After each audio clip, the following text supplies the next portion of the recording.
It's time for Digital Ideas. I'm Mike Yeomans. I'm on the phone again with Patrick McCabe from Alcatel-Lucent. Patrick, welcome back. Hey, Mike. It's a pleasure to be here. Well, Dell'Oro just released market share numbers for the Evolved Packet Core, and Alcatel-Lucent is number one. But what can you tell us about the numbers in general? Well, Mike, Dell'Oro Group recently announced that the wireless packet core revenue has expanded over 20% year-on-year as of second quarter 2013. Now, this is not really unexpected as mobile operators upgrade and renovate their networks for future mobile communications. But what is interesting is they're doing it primarily with what's called the Evolved Packet Core, which is essentially LTE's packet core. And this represents the vast majority of the revenue. And moreover, the actual revenue is predominantly from North American operator shipments. Now, Alcatel-Lucent has had some significant exposure to the North American EPC market, selling to operators like AT&T, Verizon, and Sprint. And that's enabled them to grow market share rapidly to the point of securing the number one revenue rank in the second quarter of 2013. So what exactly is the Evolved Packet Core, or I hear you calling it the EPC? Well, the Evolved Packet Core, or the EPC, represents the brains and the brawn of the LTE network.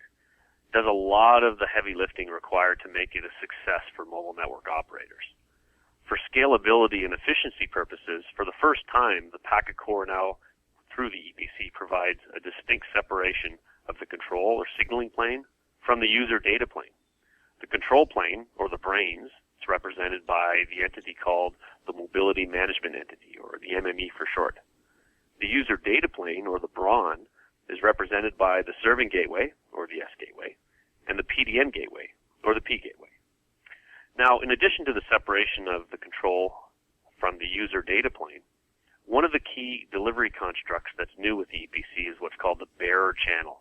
Now, bearer channels in LTE are like individual private highways or delivery lanes dedicated to specific users and their specific data services like video or voice. Like video will have its own bearer channel, or voice could have its own bearer channel. Now, these bearer channels are critical for LTE as they're assigned specific parameters that correspond with service performance expectations that are defined by the user or the operator. Well, Patrick, how do the parts of the EPC make the LTE network work? Well, in addition to the routing and forwarding of user data traffic, if we take the P gateway, it represents the service edge of the mobile network operators' infrastructure. It's where a lot of heavy user data processing is performed, such as the creation, modification, and termination of the bearer channels themselves, packet inspection, filtering, policy enforcement like assigning a quality of service and charging information to each bearer channel, and accounting and reporting on every user and every service that the user is consuming. The S gateway is very similar to the P gateway in that it routes and forwards user data traffic, but it's also essential for the user to be mobile, if you will.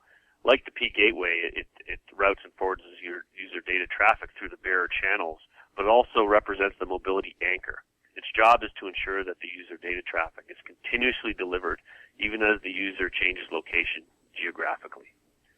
Now, if we go back to the control plane or the signaling plane, the third part of the EPC, or the third component, is the MME, or the brains, operates completely in the control plane where it issues and receives instructions related to the network and its use of data services. It has some key responsibilities.